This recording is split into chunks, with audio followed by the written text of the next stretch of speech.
பதுவை பதியரான புனித அந்தோனியார் இருக்கின்றது என்னும் 2 ஆண்டுகள். 31 வந்துவிட்டால் அவருடைய வாழ்க்கை முடிந்து விடுகின்றது. இந்த 2 ஆண்டுகள் மட்டுமே பதுவையிலே அவர் தங்கியிருந்தார். 15 ஆண்டுகள் இஸ்பெயினிலே தங்கியிருந்தார்.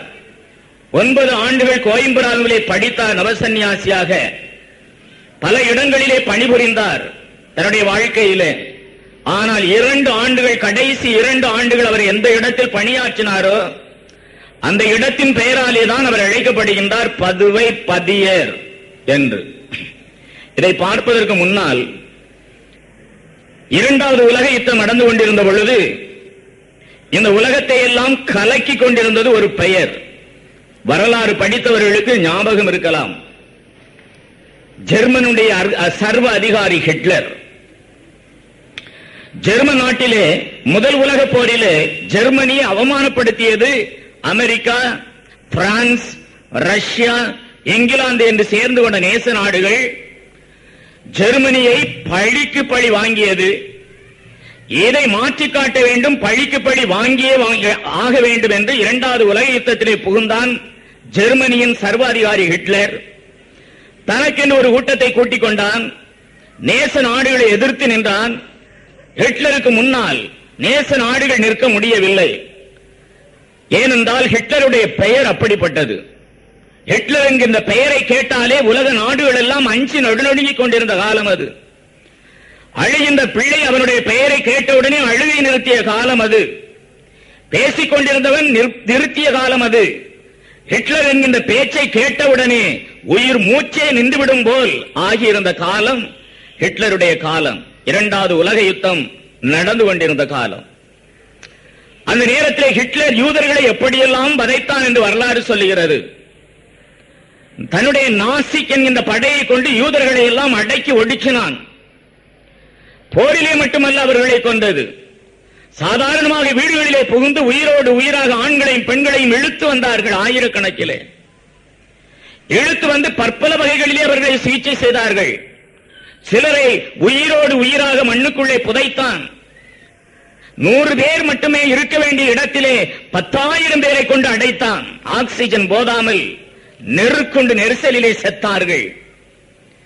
இன்னும் ஒரு காரியத்தை அவன் செய்தான். விஷ வாயுக்குள் அடங்கிய அறைக்குள்ளே அவன் யூதர்களை எல்லாம் கொண்டு அடைத்து கொன்றான்.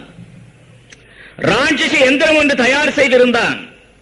அதற்குள்ளே யூதர்கள் ஆண்களையும் பெண்களையும் சிறுவர்களையும் சிறுமிகளையும் ஒன்றாக உயிரோடு போட்டு கோதுமையையும் அரிசியையும் மசாலையும் அரைப்பது போல யூதர்களை அந்த ராட்சச எந்திரங்களிலே போட்டு அரைத்தான்.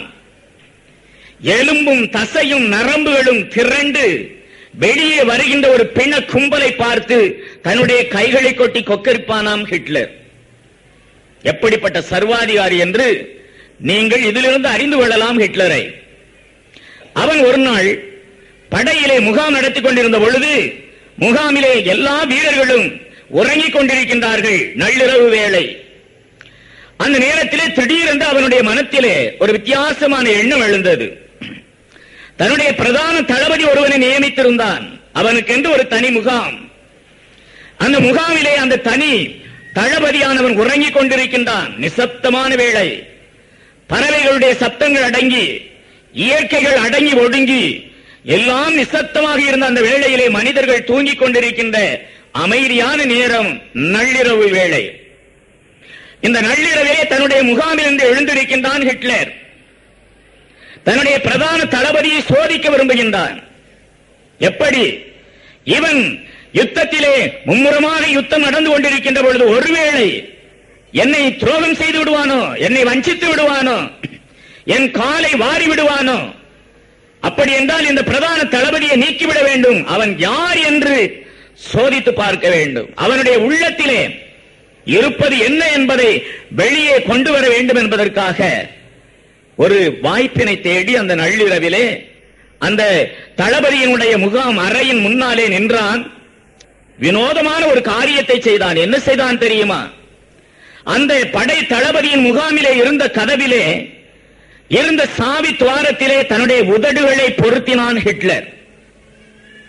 தன்னுடைய உதடுகளை அந்த சாவி துவாரத்திலே பொருத்தி மெதுவாக மெல்லிய குரலிலே ஒரு கேள்வியை கேட்டான். உன்னுடைய தலைவன் யார் என்று. கிறிஸ்து அன்பார்ந்தவர்களே, நிசப்தமான வேளை, அண்ட சராசரம் எல்லாம் அடங்கி ஒடுக்கிக் கொண்டிருந்த நேரம், தளபதி மற்றும் ராணுவ வீரர்கள் எல்லாம் உறங்கிக் கொண்டிருக்கின்ற வேளம், நிசப்தமான நேரம். மெல்லிய குரலிலே கேட்டான் சாவித்வாரத்தின் வழியாக. அந்த தளபதி கிறிஸ்து அன்பார்ந்த சகோதர சகோதரிகளே, நள்ளிரவில் தன்னுடைய முழுமையான உறக்கத்திலே, உறக்கம் கலையாமலே தன்னுடைய உதடுகளை மென்மையாக அசைத்து பதில் சொன்னான், என்னுடைய தலைவன் ஹிட்லர் என்று. கிறிஸ்து அன்பார்ந்த சகோதர சகோதரிகளே, கேவலம் ஒரு சர்வ அதிகாரி மனிதர்களை எல்லாம் மனிதர் என்று மதிக்காமல் அவர்களை எல்லாம் வெட்டி கொன்று குவித்து அவர்களை பிணமாக காண்பதிலே ருசி கண்டவன் எதேச்சதிகாரி. அந்த ஹிட்லருக்கு ஒரு தளபதி சொல்லுகின்றான் பாருங்கள், கொட்ட கொட்ட விழித்துக் கொண்டிருக்கின்ற நேரத்திலே அல்ல, நேருக்கு நேராக ஒரு மனிதனை பார்த்து அந்த கேள்வியை கேட்கவில்லை. பட்டப்பகலிலே, நடுநிசப்தமான நள்ளிரவு வேளையிலே, அறைக்குள்ளே சென்றல்ல, சாவித்வாரத்திலே வெளியே தன்னுடைய உதடுகளை புகுத்தி சத்தம் போட்டல்ல, மெல்லிய குரலிலே கேட்கின்றான், உன்னுடைய தலைவன் யார் என்று. தன்னுடைய கண்களை விழிக்காமலே அந்த தளபதி பதில் சொல்லுகிறான், என்னுடைய தலைவன் ஹிட்லர். அவனுடைய சதை, அவனுடைய நரம்புகள், அவனுடைய இருதயம், அவனுடைய எலும்பு நாளங்கள், இரத்த நாளங்கள் அத்தனையிலும் ஓடிக்கொண்டிருந்தது ஹிட்லருடைய நாமம். எனவேதான் அந்த உறக்கத்திலும் அவனால் சொல்ல முடிந்தது, என் தலைவன் ஹிட்லர் என்று. கிறிஸ்து அன்பார்ந்தவர்களே, ஒரு சர்வாதிகாரியை இவ்வளவு பெரிய தலைவனாக தன்னுடைய நள்ளிரவு நிசப்தமான அந்த உறக்கத்திலும் ஒரு தளபதி ஏற்றுக்கொள்வான் என்றால், இந்த உலகத்திலே பாவத்தையும் சாவையும் சாத்தானையும் வெல்வதற்காக இறைவனே இந்த உலகத்திலே மனிதனாக வந்து அவதாரம் எடுத்து ரத்தம் சிந்தி மீட்பை தந்தாரே, அந்த தலைவன் நம்முடைய முன்னால் இப்பொழுது நின்று நடு நிசப்தமான நள்ளிரவு வேளையிலே அல்ல, சாவி துவாரத்திலே உதடுகளை பொருத்தி அல்ல, யுத்தகரமான அந்த வேளையிலே அல்ல, நாம் கொட்ட கொட்ட விழித்துக் கொண்டிருக்கின்ற இந்த பட்டப்பகல் நேரத்திலே ஆண்டவர் நம்முடைய முன்னால் வந்து உங்களுடைய தலைவன் யார் என்று கேட்டால் நாம் என்ன பதில் சொல்வோம்? என்ன நிலையில் இருப்போம்? நீங்கள் சொல்லலாம் இப்பொழுது மனதிற்குள்ளே, நாங்கள் எல்லாம் சொல்வோம், எங்களுடைய தலைவன் நீர்தான் என்று. இப்படித்தான் பலர் சொன்னார்கள். ஆண்டவரே, நீர் இறப்பதாக இருந்தால் நான் உம்மை காட்டிக் கொடுக்கவே மாட்டேன், நான் சாவதாக இருந்தால் கூட காட்டிக் கொடுக்க மாட்டேன் சொன்னவர் தான். இப்படியெல்லாம் மனிதனுடைய பலவீனங்கள் இருக்க, பதுவை மாநகர் எப்படி இருந்தது புனித அந்தோனியார் சொல்லுகின்ற பொழுது, கிறிஸ்தவ வாழ்வு எப்படி இருந்தது, கிறிஸ்தவ ஆன்மீக ஒழுக்கம் எப்படி இருந்தது என்பதை எல்லாம் பார்ப்பதற்கு முன்னால் 1229 ஆண்டு பாப்பரையனுடைய கட்டளைப்படி தன்னுடைய காலடியை பதுவை மாநகரிலே பதிக்கின்றார். அவர் பதித்தவுடனே மாபெரும் மாற்றம் பதுவையிலே நடக்கின்றது. எந்த அளவிற்கென்றால், இவருடைய மறையுரையை கேட்பதற்காக மக்கள் எல்லாம் ஆர்வமாக ஓடி வந்தார்கள். அது மட்டுமல்ல, தங்கள் அந்தோனியாரை மிகவும் அன்பு செய்த காரணத்தினாலே, இவர் பதுவை மக்களை அன்பு செய்த காரணத்தினாலே, எந்த ஊருக்கு சென்றாலும் மறையுரையாற்ற நள்ளிரவாக இருந்தாலும் படுக்கைக்கு பதுவைக்கு திரும்பி விடுவாராம் புனித அந்தோனியார். அந்த அளவிற்கு பிற்காலத்திலே ஆனது பதுவை மாநகர். ஆனால் பதுவையிலே காலடி எடுத்து வைத்த அந்த நாளிலே பதுவை மாநகரம் எப்படி இருந்தது என்று சொல்ல வேண்டும். பதுவை மாநகரம் மிகவும் செழிப்பான ஒரு பிரதேசம், டெல்டா பிரதேசம் என்று சொல்லப்படுகின்ற அருமையான வளமான பிரதேசத்திலே அமைந்திருந்தது. அது மட்டுமல்ல, பாச்சிக்கிலோன் என்று சொல்லப்படுகின்ற வளமான நதி அந்த பதுவை மாநகரை சுற்றி ஓடிக்கொண்டிருந்ததினாலே தண்ணீருக்கு பஞ்சம் இல்லை, விளைச்சலுக்கு பஞ்சம் இல்லை, செழிப்புக்கு பஞ்சம் இல்லை. எனவே செல்வ செல்வாக்கிலே வாழ்ந்து கொண்டிருந்தது பதுவை மாநகர். இது ஒரு கரையிலே உச்ச நிலையில் சென்று கொண்டிருக்க பொருளாதாரம், இன்னொரு கரையிலே பல்கலைக்கழகம். அந்த காலத்திலே பதுவை நகரத்திலே கட்டப்பட்டிருந்த பல்கலைக்கழகத்திற்கு உலகம் எத்திசையிலும் இருந்து மக்கள் வந்தார்கள், மாணவர்கள் படிக்க வந்தார்கள் பட்டம் பெறுவதற்காக. அப்படிப்பட்ட பல்கலைக்கழகமும் கல்வி ஸ்தாபனமாக உயர்ந்து நின்ற காலம். ஆக பணம் இருந்தது, செல்வம் செல்வாக்கு செழிப்பு இருந்தது, கல்வி முன்னேற்றம் இருந்தது. கிறிஸ்து அன்பார்ந்தவர்களே, நாகரிகத்தின் உச்சகட்டத்திலே வாழ்ந்து கொண்டிருந்தது பதுவை மாநகர். ஆனால் வழக்கமாக உலகத்திலே நடப்பது போல பணம் வந்தவுடனே 10 பறந்துவிடும் என்று சொல்வார்களே, ஆண்டவனும் பறந்து விட்டான். ஆண்டவனை பற்றி நினைப்பதற்கு ஆள் இல்லை, ஆன்மீகத்தை பற்றி பேசுவதற்கு ஆள் இல்லை. ஞாயிறு திருப்பலிகளிலே ஆலயத்திலே மக்கள் கூடுவதில்லை. 1-2 கிழடுகள், கிழவிகள், நாளை மறுநாள் சாக இருக்கின்றவர்கள். கழுதைகள் மழைக்கு ஒதுங்குவது போல ஆலயத்திலே ஒதுங்கித்தான் இருந்தார்களே ஒழிய ஆலய வழிபாடுகள் ஸ்தம்பித்து நின்றிருந்த நேரம். எனவே ஆன்மீகவாதிகள் குருக்கள் எல்லாம் ஆன்மீக வாழ்க்கையிலே தளர்ச்சி அடைந்திருந்த நேரம். அது மட்டுமல்ல, பதுவை நகரத்தை பற்றி பச்சையாக சொல்ல வேண்டும் என்றால், தகப்பன் தன்னுடைய மகளை வைத்திருந்தான், தாய் தன் மகனை வைத்திருந்தாள், மாமனார் தன் மருமகளை வைத்திருந்தான், மாமியார் தன்னுடைய மருமகனை வைத்திருந்தான். கிறிஸ்து அன்பார்ந்தவர்களே, இதைவிட நான் பதுவை நகரத்தை பற்றி பச்சையாக இதற்கு மேல் சொல்ல இயலாது. கொச்சையாகவே வாழ்ந்து கொண்டிருந்தது பதுவை நகரம். வெளிப்படையாக ஆபாசமான ஒரு வாழ்க்கை. ஆன்மீகம் தலைகீழாக புரண்டு கொண்டிருந்த காலம். இப்படியும் வாழலாம், அப்படியும் வாழலாம், எப்படியும் வாழலாம் என்று வாழ்ந்து கொண்டிருந்த காலத்திலேதான் கிறிஸ்துவின் அன்பு அப்போஸ்தலர் புனித அந்தோனியார் கோடி அற்புதர் 1229வது ஆண்டு பதுவை நகரிலே காலடி எடுத்து வைக்கின்றார். அவரை பார்க்க ஆளில்லை, அவரை கேட்பதற்கு நாதி இல்லை. அவர் ஆலயத்திலே பலிபூசை வைத்தால் கேட்பதற்கோ கொடுப்பதற்கோ மக்கள் இல்லை. அப்படிப்பட்ட சந்தர்ப்பத்திலேதான் இந்த சந்தர்ப்பத்தை மிகவும் நன்றாக புரிந்து கொண்டார். தன்னுடைய வரப்பிரசாதத்தினால் இறைவன் தன்னை மிக உச்சகட்டமாக திட்டமிட்டு இந்த இடத்திலே வைத்திருக்கின்றார் என்பதை நன்றாக உணர்ந்து கொண்டார்.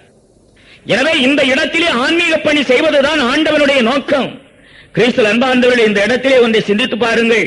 1220வது ஆண்டு மொராக்கோ தீவு சென்றாரே, அந்த நேரத்திலே மட்டும் அவர் வேசாட்சி பட்டம் பெற்றிருந்தால் இவ்வளவு புதுமைகள், இவ்வளவு ஆன்மீக சீர்திருத்தங்கள் கத்தோலிக்க திருச்சபையுடைய வச்சிரத்தூண் என்கின்ற அளவிற்கு செல்லுகின்றார் புனித அந்தோனியார் என்றால் ஆண்டவனுடைய திட்டம். மனிதனுடைய திட்டத்தை விட்டு ஆண்டவருடைய திட்டத்தை புனித அந்தோனியார் கடைபிடித்த காரணத்தினாலே இன்று பதுவை நகரிலே காலடி எடுத்து வைத்து ஆலயத்திலே வழிபாடுகள் நடத்தினாலும் கூட இது மட்டும் போதாது என்று வீடு வீடாக சந்திக்க ஆரம்பித்தார். ஒவ்வொரு வீடாக அந்த வீட்டிற்கு சென்றவுடனே தலைவாசலிலே தன் காலடிகள் பதித்தவுடனே இவ்வீட்டிற்கும் எங்கு வாழ்வோர் அனைவருக்கும் சமாதானம் உண்டாவதாக என்று சொல்லித்தான் அந்த வீட்டிற்குள்ளே செல்வாராம். அவர்களோடு உரையாடினார், கொடுத்த உணவை அவர்களோடு உண்டார். நாற்காலி இருந்தால் அங்கே உட்கார்ந்தால், திண்ணை இருந்தால் அங்கே உட்கார்ந்தார், ஒன்றுமில்லை என்றால் தரையிலே அமர்ந்து அவர்களை பற்றி விசாரித்தார்.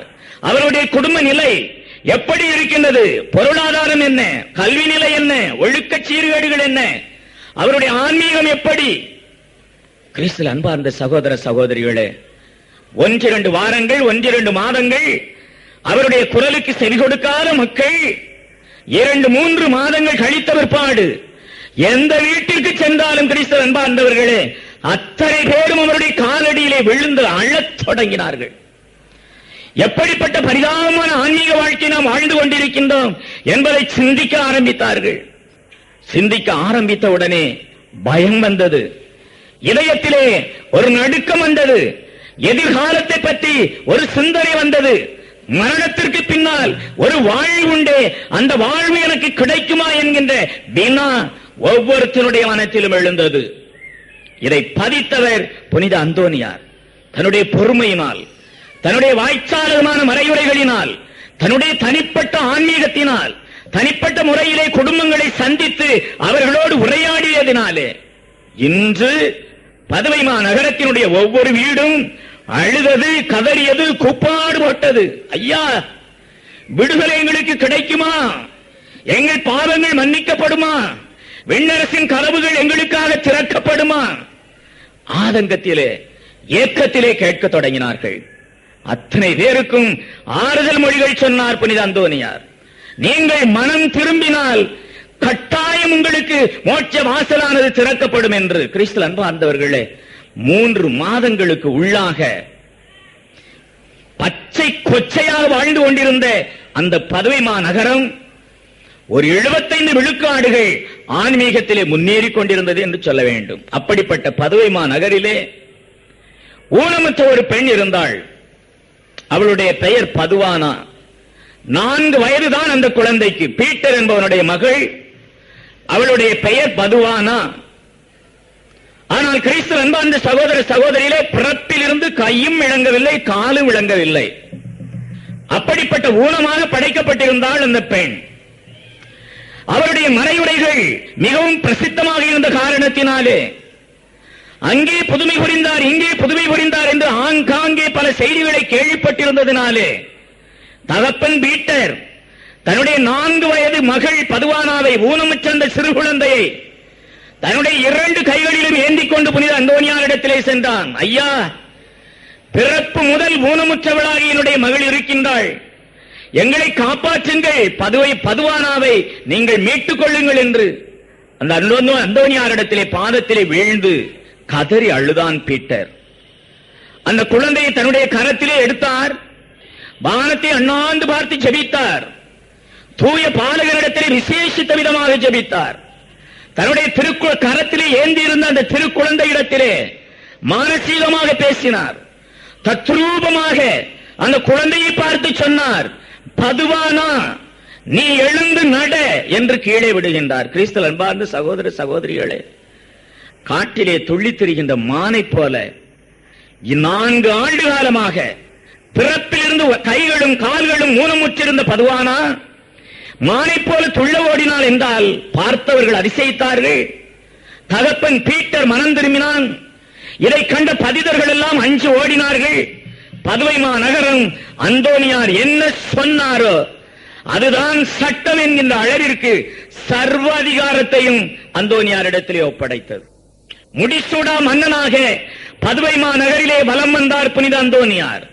குடும்பத்திலே பிரச்சனைகளா, தனிப்பட்ட நபருடைய வாழ்க்கையிலே பிரச்சனைகளா, கணவன் மனைவி பிரச்சனையா, அரசியலில் பிரச்சனையா, ஆன்மீகத்தில் பிரச்சனையா, சட்டமன்றத்திலே பிரச்சனையா, கிறிஸ்து அன்பார்ந்தவர்களே அத்தனை பேரும் அந்தோனியாரிடத்திலே வந்தார்கள். அந்தோனியார் அனைவருக்கும் தீர்வு சொல்லிக் கொண்டிருக்கின்றார். எனவே தான் சொன்னேன், பதுவை மாநகரத்தின் முடிசூடா மன்னனாக அவர் வாழ்ந்து கொண்டிருந்த நேரத்தில் பதுவைக்கு மிக அருகாமையிலே உள்ள ஜமானா என்று சொல்லப்படுகின்ற ஒரு குக்கிராமத்திலே, பட்டணங்களிலே மட்டுமல்ல துறவிகளிடம் இருப்பது, கிராமங்களிலும் பட்டி தொட்டிகளிலும் குடிசைகள் வாழ்கின்ற ஏழை மக்களுக்கு இடையிலும் துறவிகள் வாழ்ந்து வேதம் போதிக்க வேண்டும் என்கின்ற காரணத்தினாலே ஜமானோ என்று பட்டணத்திற்கு மிக அருகாமையிலே இருந்த ஒரு குடிசைகள் வாழ்ந்த குக்கிராமத்திலே ஒரு மடம் கட்டினார்.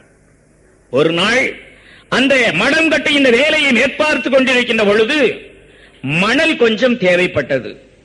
கொத்தனார்கள் சொன்னார்கள், ஐயா மணல் தீர்ந்து விட்டது, மணல் இருந்தால்தான் இனிமேல் வேலை செய்ய முடியும் என்று கொத்தனார்கள் அந்தோனியாரிடம் சொல்ல, அந்த நேரத்திலே மிக வசதியாக ஒரு மாட்டு வண்டி வந்து கொண்டிருக்கின்றது. ஒரு விவசாயி அந்த மாட்டு வண்டியை ஓட்டிக் கொண்டிருக்கின்றான். ஒரு இளைஞன் வாலிபன் அந்த வண்டியிலே தூங்கிக் கொண்டிருக்கின்றான். அந்த வண்டியோட்டியின் பக்கத்திலே சென்றார் புனித அந்தோனியார். ஐயா, ஒரு மடம் கட்டிக் கொண்டிருக்கின்றேன், நாங்கள் துறவிகள், சன்னியாசிகள், பிச்சை எடுத்து சாப்பிடுகின்றவர்கள், தயவு செய்து 2 வண்டி மண்ணடித்து எனக்கு தர முடியுமா, எனக்கு பெரிய உதவியாக இருக்கும் என்று அந்த விவசாய இடத்திலே கேட்கின்றார் புனித அந்தோனியார். கிறிஸ்து அன்பார்ந்த சகோதர சகோதரிகளே, அந்த விவசாயி என்ன பதில் சொன்னான் தெரியுமா? அங்கே படுத்து கிடக்கின்றான் வாலிபன் உயிருடன். இளைஞன் தன்னுடைய பெற்ற மகன், தான் பெற்ற மகன் உயிரோடு உயிராக உறங்கிக் கொண்டிருக்கின்றான். ஆனால் அந்த விவசாயி என்ன சொன்னான் தெரியுமா? ஐயா, இதோ என் மகன் இறந்து விட்டான், அவனுடைய பிணத்தை புதைப்பதற்காக நான் சென்று கொண்டிருக்கின்றேன், உங்களுக்கு மண்ணடிக்க இயலாத நிலையிலே நான் இருக்கின்றேனே, வருந்துகின்றேன் என்று புனித அந்தோனியாரிடம் பச்சை பொய்யை சொன்னான். அந்தோனியாருக்கு தெரியும், மனிதனுடைய உள்ளங்களை ஊடுருவி செல்வர் அல்லவா புனித அந்தோனியார். கபட நாடகம் நடத்துகின்றான், நம்மை கேலி கிண்டல் பரிகாசம் செய்கிறான், இந்த விவசாயி இவனுக்கு ஒரு பாடம் கற்பிக்க வேண்டும் என்று நினைத்து அந்தோனியார் சொன்னார், அப்படியே ஆகட்டும் என்று. இந்த வண்டியோட்டி தன்னுடைய மகன் வண்டியிலே உறங்கிக் கொண்டிருக்கின்றான் என்று நினைத்துக் கொண்டே துறவி அந்தோனியாரை விட்டு வெகு தொலைவிற்கு சென்ற பிற்பாடு அந்த இளைஞரை எழுப்பினான். எதற்காக? இப்படி ஒரு சன்னியாசியை நான் ஏமாற்றி விட்டேன் என்று தன்னுடைய மகனோடு பேசி சிரிப்பதற்காக, கிண்டல் செய்வதற்காக எழுப்பினான். எழுப்பிக் கொண்டே இருந்தான். அங்கே அவனுடைய வாலிப மகன் பிணமாக கிடந்தான். எந்த நேரத்தில் இவன் சொன்னானோ, ஐயா என்னுடைய மகன் இறந்து விட்டான், அவனுடைய பிணத்தை நான் அடக்கத்திற்காக எடுத்துச் செல்கிறேன் என்று சொன்ன பொழுது, அப்படியே ஆகட்டும் என்று அந்தோனியார் சொன்னாரோ, அந்த நிமிடத்திலேயே அந்த வாலிபன் தன்னுடைய உயிரை இழந்தான். ஓடோடி சென்றான் அந்த விவசாயி. அந்தோனியாருடைய பாதத்திலே வீழ்ந்தான். ஐயா தயவு செய்து என்னை மன்னியுங்கள், உங்களுக்கு நான் பொய் சொன்னேன், கேலி கிண்டல் செய்தேன், மன்னித்துக் கொள்ளுங்கள், என் மகனுடைய உயிரை தாருங்கள் என்று கேட்க அறிவுரைகள் பல சொல்லி, ஆன்மீகத்தில் வளரச் சொல்லி, மறையுரைகள் கேட்கச் சொல்லி, ஆலயத்திற்கு வரச் சொல்லி அவனை அறிவுறுத்திய பிற்பாடு வண்டிக்கு சென்றார். வண்டியிலே பிணமாக கிடந்த இளைஞனை நோக்கி, இளைஞனே எழுந்திரு என்று வல்லமையோடும் அதிகாரத்தோடும் இயேசு கிறிஸ்துவின் நாமத்தினாலே ஆணையிட உறங்கியவன் எழுந்தது போல கிறிஸ்துவில் அன்பார்ந்தவர்களே அந்த இளைஞன் எழுந்தான் என்று சொல்லுகிறது வரலாறு. ஒன்றா, இரண்டா, மூன்றா, அடுக்கடுக்காக அமுத சிறை போல அவருடைய புதுமைகள், பறையுரைகள் வந்து கொண்டு பறந்து கொண்டிருக்கின்றது. அவருடைய பெயர் உச்சகட்டத்திலே நிற்கின்றது. பதுமைமா நகரம் தெய்வமாக வணங்கிக் கொண்டிருக்கின்றது புனித அந்தோனியாரை. அந்த கட்டத்திலே பாப்பிரை 9வது கிரகோரியாரிடம் இருந்து ஒரு ஆணை பிறப்பிக்கின்றார். அதற்கு முன்னதாக இவருடைய சபை மேலாளராக இருந்த புனித பிரான்சிஸ் அசிசியார் இறந்துவிட்ட காரணத்தினாலே புதிய சபை தலைவரை தேர்ந்தெடுத்திருந்தார்கள். அவருடைய பெயர் எலியாஸ். இந்த எலியாஸ் என்பவர் புதிய சபை தலைவராக தேர்ந்தெடுக்க பிற்பாடு சபையிலே ஒழுங்கீனங்கள், சீர்கேடுகள், பிச்சை எடுத்து சாப்பிட வேண்டும் என்பது புனித பிரான்சிஸ் அசிசியாருடைய கட்டளை. ஆனால் சொத்துக்களை மறைவாக சேர்த்து வைக்க ஆரம்பித்தார் எலியாஸ். எல்லோரும் ஒன்றாக இருந்து உணவருந்த வேண்டும் என்பது அசிசியாரின் கட்டளை. ஆனால் இவன் தனியாக தன்னுடைய அறைக்கு சென்று விருந்துகள் பல உண்ண ஆரம்பித்தான். ஆன்மீகத்திலே அயற்சிகளாக வேலை செய்ய வேண்டும். ஆன்மீக தளர்ச்சியிலே ஈடுபட்டான். சபை தலைவராக இருந்து கொண்டே தனக்கென ஒரு கும்பலை சேர்த்துக் கொண்டு கிறிஸ்துவில் அன்பார்ந்த சகோதர சகோதரிகளே தான் தோன்றித்தனமான வாழ்க்கை நடத்தியதை புனித அந்தோனியார் அறிய வந்தார். இந்த எலியாசுக்கு ஒரு கூட்டம், சபையிலே மாற்றம் தேவை. பிரான்சிஸ் அசிசியார் கொடுத்த சட்ட திட்டங்கள் இந்த காலத்திற்கு உதவாது. எனவே காலத்திற்கு ஏற்ப நம்முடைய சட்ட திட்டங்களை எல்லாம் மாற்றிக்கொள்ள வேண்டும் என்று ஒரு சாரார் துணிந்து நிற்க, இன்னொரு சாரார் சொன்னார்கள் அப்படி அல்ல, நம்முடைய சபை தலைவர் அசிசியார் எப்படி சட்ட திட்டங்களை கொடுத்தாரோ அப்படியே இந்த சபை செல்ல வேண்டும் என்று இன்னொரு சாரார் சொல்ல, போர்சியன் கோலாவிலே 1230வது ஆண்டு மே மாதம் 25வது நாள் இது பற்றி சர்ச்சைகள், விவாதங்கள் செய்து ஒரு முடிவெடுப்பதற்காக பிரான்சிஸ்கன் சபையினுடைய பொது மாநாடு போர்சியன் கோலாவிலே கூடியிருந்தது. 1230 மே 25. ஆனால் அந்த கூட்டத்திலே அந்தோனியார் பங்கு பெற இயலவில்லை. உடல் சுகம் அவருக்கு அது இடம் தரவில்லை. ஆனால் தன்னுடைய வாழ்த்து செய்திகளை அனுப்பியிருந்தார் எலியாசுக்கு. எனவே சபைத்தலைவர் எலியாசனுடைய நடுவிலே, தலைமையிலே 2 விவாதங்கள் நடந்து கொண்டிருக்கின்றன. ஒரு விவாதம் சொல்லியது மாற்ற வேண்டும் சபையிலே, இன்னொன்று சொல்லியது மாற்ற வேண்டாம், பாரம்பரியத்திலே நாம் வாழ வேண்டும் என்று இன்னொன்று சொன்னது. கிறிஸ்துவில் அன்பார்ந்தவர்களை முடிவே எடுக்க இயலவில்லை. இனி முடிவெடுக்க வேண்டும் என்றால் புனித அந்தோனியார் தான் முடிவெடுக்க வேண்டும் என்கின்ற தீர்மானம் போடப்பட்டது. பதவிக்கு ஆள் அனுப்பப்பட்டார்கள். சன்னியாசிகள் சென்று அந்த மகாநாட்டிலே நடந்ததை எல்லாம் விவரமாக, விலாவாரியாக, விளக்கமாக புனித அந்தோனியாரிடத்தில் எடுத்துரைத்தார்கள்.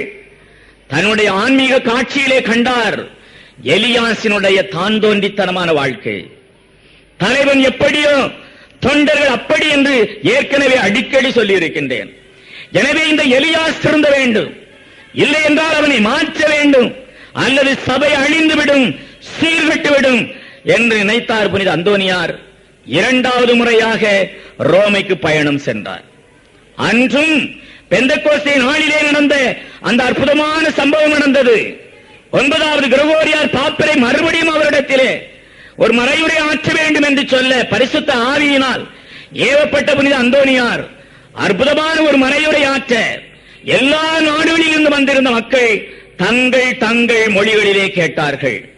அதன் பின்னால் பாப்பிரை தனி அறையிலே சந்தித்தார் புனித அந்தோனியார். தன்னுடைய சபையை பற்றி விவாதித்தார். அந்த மாநாட்டிலே நடந்த காரியங்களை எல்லாம் விவரமாக சொன்னார். மிக மிக குறிப்பாக இந்த சபை தலைவன் எலியாஸ் இருக்கின்ற வரை சபை சீர்கெட்டு அழிந்துவிடும், அவனை நீக்கினால் அன்றி சபை உருப்படாமல் போய்விடும் என்று அந்தோனியார் விளக்கமாக பாப்பிரையிடம் சொல்ல கடிதம் எழுதினார். பாப்பிரை 9வது கிரகோரியார் எலியாசுக்கு பதவி நீக்கம் செய்து, இன்றிலிருந்து பிரான்சிஸ்கன் சபை தலைவராக நீர் இருக்கக்கூடாது, உம்மை நான் டிஸ்மிஸ் செய்கிறேன், வேலை நீக்கம் செய்கிறேன். கிறிஸ்துவில் அன்பார்ந்த சகோதர சகோதரிகளே, அந்தோனியாருடைய வாழ்க்கையை நினைத்தாலே நம்முடைய சிந்தையெல்லாம் இனிக்கின்றது.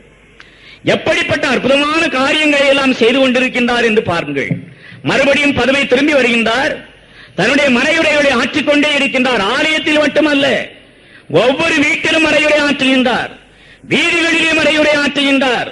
சந்து பந்துகளிலே வீதிகளிலே அவர் மறையுரை ஆற்றினார். எல்லோரும் வந்து கூடினார்கள். கூட்டம், ஜன நெருக்கம் அதிகம். இதிலே ஒரு வினோதமான காரியத்தை பாருங்கள். ஒரு சில பக்தியுள்ள பெண்கள் புனித அந்தோனியாருடைய பிரசங்கத்தை மறையுரையை கேட்க வருகின்ற பொழுது தங்களுடைய கைகளிலே கத்தரிக்கோலை கொண்டு வந்தார்கள். எதற்கு? வினோதமான காரியம். கத்தரிக்கோல் என்றால் உங்களுக்கு தெரியும், துணி வெட்டுகின்ற கத்தரி.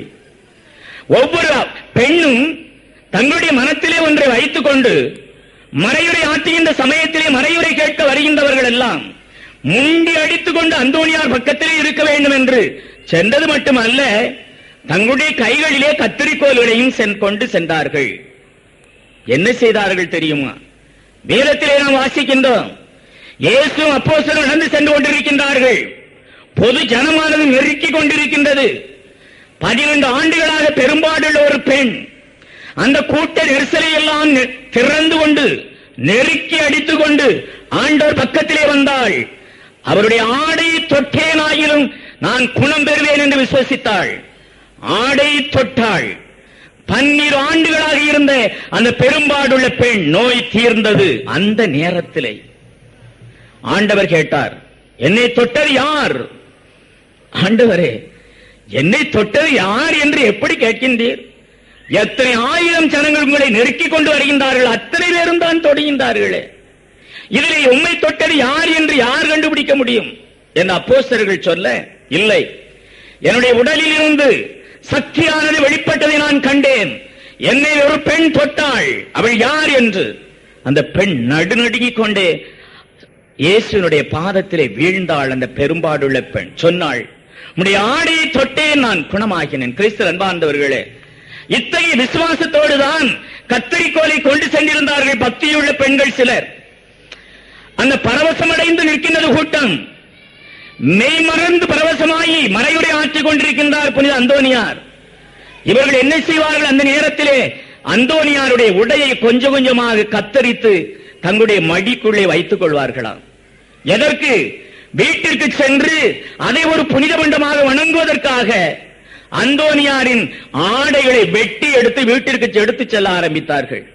கிறிஸ்து அன்பார்ந்த சகோதர சகோதரிகளே, மறையுரை ஆற்றிய பிற்பாடு பாதி அங்கே அந்தோனியாரிடத்திலே இல்லை. பெண்கள் கூட்டம் கத்தரிக்கோல் கொண்டு சென்று விட்டது. பார்த்தார்கள் இளைஞர்கள், இப்படி விட்டால் நடுத்தருவிலே அந்தோனியாரை மானத்தை வாங்கி விடுவார்கள் இந்த பெண்கள். கொஞ்சம் கொஞ்சமாக ஒரு ஆள் கொஞ்சம் கத்தரித்தாலும் 100 பெண்கள் கத்தரித்தால் என்ன ஆவது? எனவே இளைஞர்கள் 15-20 பேர் சேர்ந்து கொண்டார்கள். மறையுரை ஆற்றுகின்ற பொழுது அந்தோனியாரை சுற்றி நிற்க ஆரம்பித்தார்கள். எந்த ஒரு பெண்ணும் எந்த ஒரு ஆணும் அந்தோனியார் பக்கத்திலே வர முடியாத அளவிற்கு ஒரு வட்டத்தை போட்டு மறைத்துக் கொள்ள வேண்டிய சூழ்நிலை ஏற்படுகின்ற அளவிற்கு புனித அந்தோனியாருடைய மறையுரையிலே, புனித அந்தோனியாருடைய அந்த ஆணை பற்றிய மாத்திரத்திலே பயபக்தி, தெய்வ பக்தி, ஆன்மீக சக்தி அந்த மனிதரிடத்திலே கண்டதினாலே இப்படியெல்லாம் காரியங்கள் நடக்க ஆரம்பித்தன. அப்படிப்பட்ட நேரத்திலே கிறிஸ்து அன்பார்ந்த சகோதர சகோதரிகளே, லியோனார்டு என்ற ஒரு வாலிபனை பற்றி உங்களுக்கு நான் சொல்ல வேண்டும். லியோனார்டு உங்களுக்கு நன்றாக தெரியும். ஏனென்றால் அந்தோனியார் என்கின்ற படத்திலே நீங்கள் இந்த காட்சியை பார்த்திருப்பீர்கள். தன்னுடைய தாயை மதிக்காமல் நடந்தவன் லியோனார்டு. தகப்பன் இல்லை, விதவை தாய். இந்த தாய் சம்பாதித்து மகனையும் சாப்பிட வைத்தாள். மகன் சம்பாத்தியம் செய்வது மட்டுமே, சம்பாத்தியம் செய்வதில்லை என்பது மட்டுமல்ல, சீர்கேடான வாழ்க்கை. அதை எதிர்த்து கேட்டால் தாய்க்கு அடி, உதை, மிதி. இப்படிப்பட்ட மகனை, தருதலை மகனை அந்தோனியாரே திருத்த வேண்டுமே என்று பலமுறை அவரிடத்தில் வேண்டிக் கொண்டாள். ஒரு நாள் லியோனார்டுவின் வாழ்க்கையை கண்டிக்கின்றாள். லியோனார்டு எவ்வளவு மறையுரை ஆற்றிக் கொண்டிருக்கின்றார் புனித அந்தோனியார். எத்தனை புதுமைகள் நடக்கின்றது, எத்தனை பேர் மனம் திரும்புகின்றார்கள், எத்தனை பெண்கள் ஆண்கள் கூட்டம் நெருக்கமாக அந்தோனியாருடைய மறையுரையை கேட்கியது. ஒரு நாளாவது நீ செல்ல மாட்டாயா என்று கேட்டாள். கிறிஸ்தவ அன்பார்ந்தவர்களே, தன்னுடைய வலது காலை எடுத்து 10 மாதம் சுமந்த அந்த உதரத்திலே ஒரு ஓங்கி ஒரு மிதி மிதித்தான். ஐயோ என்று கீழே விழுந்தாள் தாய். விட்டு விட்டு ஓடோடி சென்றான். அவனுடைய இதயமானது குத்த ஆரம்பித்தது. அப்பொழுது ஆலயத்திலே மறைவுரை ஆற்றிக் கொண்டிருக்கின்றார் புனித அந்தோனியார். அந்த இடத்திற்கு சென்றான். அப்பொழுது அந்தோனியார் ஒரு மறைவுரை ஆற்றுகின்றார். எப்படி? உன் கண் உனக்கு இடரலாக இருந்தால் அதை பிடுங்கி எறிந்துவிடு. 2 கண்களோடு நீ அவியாத நெருப்பில் தள்ளப்படுவதை விட ஒற்றை கண்ணனாய் வாழ்வின் வாயிலில் நுழைவது உனக்கு நலமாக இருக்கும். உன் கை உனக்கு இடரலாக இருந்தால் வெட்டி எறிந்து விடு. 2 கைகளோடு எரி நரகத்தில் தள்ளப்படுவதை விட ஒற்றை கையனாய் வாழ்வில் நுழைவது உனக்கு நலமாக இருக்கும். உன் கால் உனக்கு இடரலாக இருந்தால் வெட்டி எறிந்து விடு. 2 கால்களோடு அவியாத நெருப்பில் விழுந்து தள்ளப்படுவதை விட ஒற்றை காலனாய் வாழ்வில் நுழைவது உனக்கு நலமாக இருக்கும் என்ற ஆண்டவரின் வார்த்தைகளை வைத்து அன்று மறையுரை நடக்கின்றது. லியோனார்டு ஆலயத்துக்குள்ளே நுழைகின்ற பொழுது இந்த வார்த்தைகள் சம்மட்டி கொண்டு அவனுடைய காதுகளிலே ஒலித்தன, அடித்தன. உன் கால் உனக்கு இடரலாக இருந்தால் அதை வெட்டி எறிந்து விடு. பிரசங்கத்திலே, மறையுரையிலே அந்தோனியார் சொன்ன வார்த்தைகள் மறுபடியும் மறுபடியும் ரீங்காரமிட்டுக் கொண்டே இருந்தன. பிளாஷ்பேக் அவனுடைய செவியிலே அடித்துக் கொண்டே இருந்தது. செவி பறையிலே அந்த வார்த்தைகள் மறுபடியும் மறுபடியும் ஒலித்துக் கொண்டிருக்க ஓடினான் தன்னுடைய வீட்டிற்கு. அறிவாளை எடுத்தான். எந்த வலது காலினால் பெற்ற தாயை பெற்ற உதரத்திலே எட்டி உதைத்தானோ அந்த வலது காலை முழங்காலில் இருந்து வெட்டி எறிந்தான், வீசினான். ரத்தம் ஆறாக ஓடியது. 10 மாதம் சுமந்து பெற்ற தாய் தன்னுடைய மகன் எப்படி இருந்தால் என்ன? காக்கைக்கும் தன் குஞ்சு பொன் குஞ்சு அல்லவா? இவன் எப்படி இருந்தாலும் உயிரோடு இருந்தால் பரவாயில்லையே, காலை வெட்டிவிட்டானே, உயிர் போய்விடுமே என்கின்ற ஆதங்கத்திலே ஏக்கத்திலே ஓடினாள்.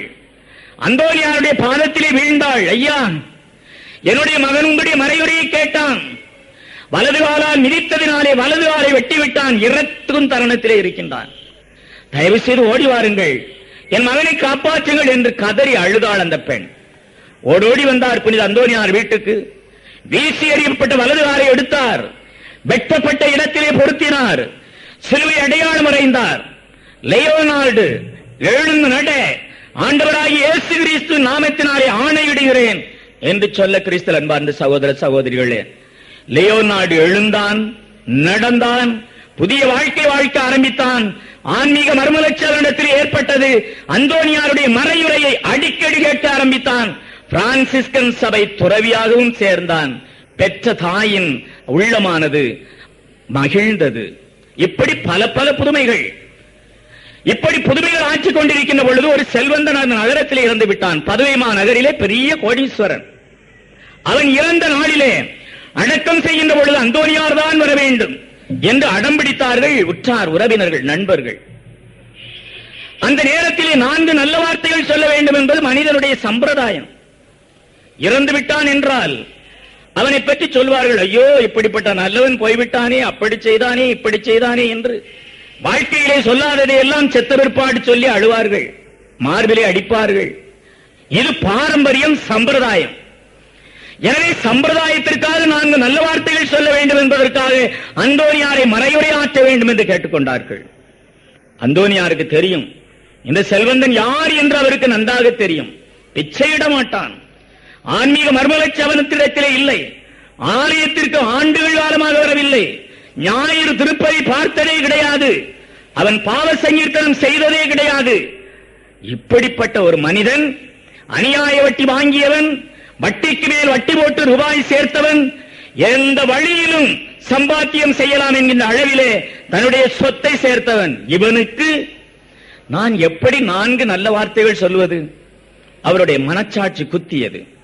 எனவே வந்த உற்றார் உறவினர்கள் நண்பர்களிடம் சொன்னார், ஐயா தயவு செய்து என்னை மன்னித்து விடுங்கள், ஆணை விடுங்கள், வேறு யாரையாவது பார்த்துக் கொள்ளுங்கள். ஏனென்றால் அசம்பாவிதம் நடந்துவிடக் கூடாது என்பதற்காக அந்தோனியார் முன்னுரைக்கின்றார் தீர்க்க தரிசனமாக. விடவில்லை அவர்கள். நண்பர்கள் எல்லாம் வற்புறுத்த தொடங்கினார்கள். கட்டாயம் நீங்கள் தான் வர வேண்டும், மறையுரை ஆற்ற வேண்டும், அடக்கச் சடங்கை நடத்த வேண்டும் என்று விடாப்பிடியாக பிடித்துக் கொண்டார்கள்.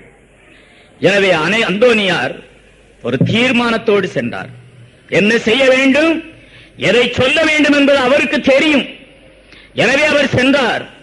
அடக்கச் சடங்கு எல்லாம் தயாராகிக் கொண்டிருந்தது. பெண்கள் எல்லாம் மார்பிலே அடித்துக் கொண்டு கதறிக் கொண்டிருக்கின்றார்கள். ஆண்கள் கூட்டம் ஒரு கரையிலே முணுமுணுத்துக் கொண்டிருக்கின்றது. நல்லதும் பேசினார்கள், கெட்டதும் பேசினார்கள்.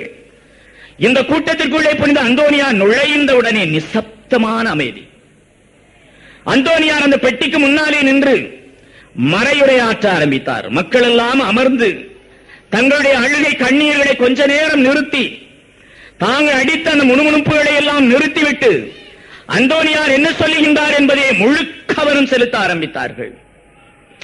அந்தோனியார் எடுத்த எடுப்பிலே வேதாகமத்தினுடைய ஒரு வார்த்தையை சொல்லி தன்னுடைய மறையுரையை ஆரம்பித்தார். அந்த வார்த்தைகள் என்ன தெரியுமா? ஆண்டவராகிய இயேசு கிறிஸ்து வேதத்திலே சொன்னார், உன் செல்வம் எங்கிருக்கின்றதோ அங்கேயே உன் இதயமும் இருக்கும். இது ஆண்டவருடைய வார்த்தைகள். மனிதனே, உன் செல்வம் எங்கே இருக்கின்றதோ அங்கேதான் உன்னுடைய இருதயமும் இருக்கும் என்று ஆண்டவர் பரிசேயர்களை சாடுகின்ற பொழுது சொன்ன வார்த்தைகள். இந்த வார்த்தைகளை தன்னுடைய மறையுரையின் மையப்பொருளாக எடுத்துக்கொண்டார். சாட்சி அடி போல் இருந்தது அவருடைய மறையுரை. 4 வார்த்தைகள் நறுக்கென்று நல்ல வார்த்தைகள் சொல்வார் என்று எதிர்பார்த்திருக்க அந்த அயோக்கியனுடைய வாழ்வை பிட்டு பிட்டு வைத்தார். அவன் எப்படி பணம் சேர்த்தான் என்பதை எல்லாம் பிட்டு பிட்டு வைத்தார். தீர்க்க தரிசனமாக தான் பரிசுத்த ஆவியினால் நிரப்ப பெற்றவராக மெய் மறந்து பரவசத்திலே பல காரியங்களை வெளியிட்டார். கூட்டம் எல்லாம் முணுமுணுத்தது. இது என்ன அநாகரிகமான காரியம்? இவரை வம்புக்கல்லவா நாம் கூட்டி வந்தோம்.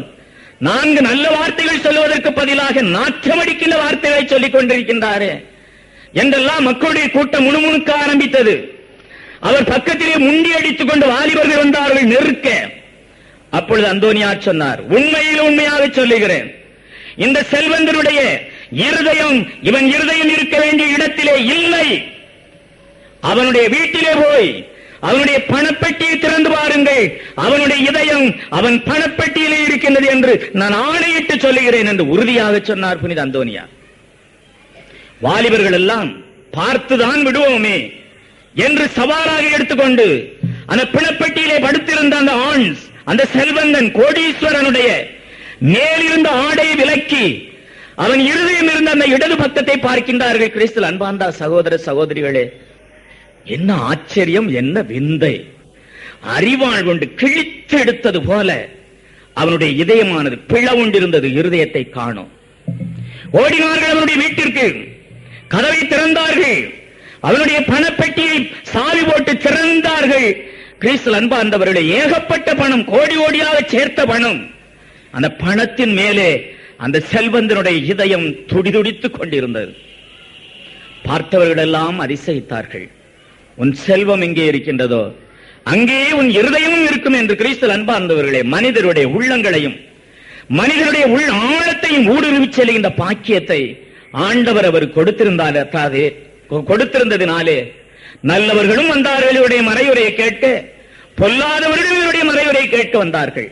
இவரை மதித்தவர்களும் வந்தார்கள், இவரை மிதிப்பவர்களும் வந்தார்கள், விபச்சாரிகளும் வந்தார்கள், நல்லொழுக்கம் வாழ்பவர்களும் வந்தார்கள், பணக்காரர்களும் வந்தார்கள், பாமரர்களும் வந்தார்கள், படித்தவர்களும் வந்தார்கள், ஒன்றுமில்லாதவர்களும் வந்தார்கள். இன்னும் ஆச்சரியமான காரியம், திருடர்களும் அவருடைய மறையுரை கேட்க வந்தார்கள். ஒரு நாள் மறையுரை ஆற்றிக் கொண்டிருக்கின்றார்.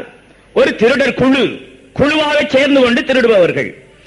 இவர்கள் என்ன நினைத்தார்கள், அந்தோனியார் மறையுரை ஆற்றுகின்ற பொழுது நெருக்கடியான ஒரு கூட்டம் இருக்கின்றதை அவ்வப்பொழுது இவர்கள் பார்க்கின்றார்கள். இந்த மனிதனை சுற்றி எப்பொழுதும் ஆயிரக்கணக்கான மக்கள் நெருக்கிக் கொண்டு நிற்கின்றார்கள். நான் திருடுவதற்கு சரியான சந்தர்ப்பம் இதுதான் என்று ஒரு திருட்டு கூட்டம் திட்டமிட்டுக் கொண்டு ஒரு நாள் அந்தோனியார் பிரசங்கித்துக் கொண்டிருக்கின்ற வேளையிலே தங்களுடைய திட்டத்தை நிறைவேற்றுவதற்காக, பணம் பறிப்பதற்காக கூட்ட நெரிசலிலே மக்கள் எல்லாம் மெய்மறந்து அந்தோனியாருடைய வார்த்தையை கேட்டுக் கொண்டிருக்கின்ற பொழுது திருட வேண்டும், களவாட வேண்டும் என்கின்ற திட்டத்தோடு வந்திருந்தது அந்த கூட்டம். அப்பொழுது ஆண்டவருடைய புனித அந்தோனியார் வேதத்திலிருந்து போதித்துக் கொண்டிருக்கின்றார். இந்த உலகத்திலே நல்ல முறையிலே செல்வம் சம்பாதித்துக் கொள், இல்லை என்றால் மறு உலகிலே நிலைக்காது, புழுவும் பூச்சியும் அரித்துவிடும், திருடர்கள் கண்ணமிட்டு திருடுவார்கள், எனவே வானகத்திலே உங்கள் செல்வத்தை சேமித்து வையுங்கள் என்று சொன்னார். இதை பற்றிய மறையுரையை விரிவாக சொல்ல ஆரம்பித்ததை கேட்க திரும்பி மனம் திரும்பினார்கள் திருடர்கள். எப்படி திருட வேண்டும், கொள்ளையடிக்க வேண்டும் என்று வந்தவர்கள் மறையுரை முடிந்தவுடனே அந்தோனியாருடைய காலடியிலே விழுந்தார்கள். ஐயா, நாங்கள் எல்லாம் திருடர்கள், எங்களுக்கு மன்னிப்பு கிடைக்குமா என்று கேட்டார்கள். அப்பொழுது அவர் சொன்னார், மனம் வருந்தி கண்ணீர் விடுங்கள். வலது பக்கத்து சிலுவையிலே அறையப்பட்டிருந்தானே தீஸ்மாஸ் கள்வன், அவனை ஒரே வார்த்தையிலே இன்றே என்னோடு பரவரியிலே இருப்பாய் என்று தீர்க்க தரிசனமாக சொன்ன ஆண்டவர் உங்களுக்கும் சொல்லுகின்றார், மனம் வருந்தி கசிந்துரி அழுகுங்கள், கண்ணீர் விடுங்கள், உங்களுடைய ஆன்மா பரவதி அடையும் என்று திருடர்களையும் கவர்ந்து இழுக்க ஆரம்பித்தார். கிறிஸ்து அன்பார்ந்தவர்களே, பதுவை நகரம் புது பொலிவோடு கம்பீரமாக சமுதாயத்தை நடக்க ஆரம்பித்த அந்த நேரத்திலே 9வது கிரகோரியார் பாப்பிரையிடம் இருந்து புனித அந்தோனியாருக்கு ஒரு கடிதம் வருகின்றது. அந்த கடிதத்திலே என்ன இருந்தது, என்ன கட்டளையிட்டிருந்தார், அந்த கட்டளைக்கு கீழ்ப்படிந்தாரா புனித அந்தோனியார், கீழ்ப்படிந்ததனால் நடந்த நன்மை என்ன, இதையெல்லாம் பார்ப்பதற்கு முன்னால், நாளைய நாளிலே இதை பற்றி நாம் விரிவாக பார்ப்பதற்கு முன்னால் இந்த நாளிலே சொல்லப்பட்ட சிந்தனைகளை உள்ளத்திலே ஏற்ற சிந்தனை வாழ்க்கையிலே வாழ்ந்து காட்டி ஒவ்வொருடைய தனிப்பட்ட விண்ணப்பங்கள், ஏக்கங்கள், தாக்கங்கள், உங்கள் இதய எண்ண ஏக்கங்கள், இதய நற்கருத்துக்கள் நீங்கள் வைத்திருப்பீர்களே, அதையெல்லாம் ஒன்றாக சேர்த்து புனிதருடைய பாதத்திலே போட்டு ஆண்டவரிடத்திலே மன்றாடுங்கள். ஆண்டவர் நிறையாசீர் உங்களுக்கு அளிப்பார். பதிவை பதியரான புனித அந்தோனியாரை எங்களுக்காக வேண்டிக் கொள்ளும். ஆமன். பிதாசுதன் பரிசுத்தாவின் பேராலே ஆமன்.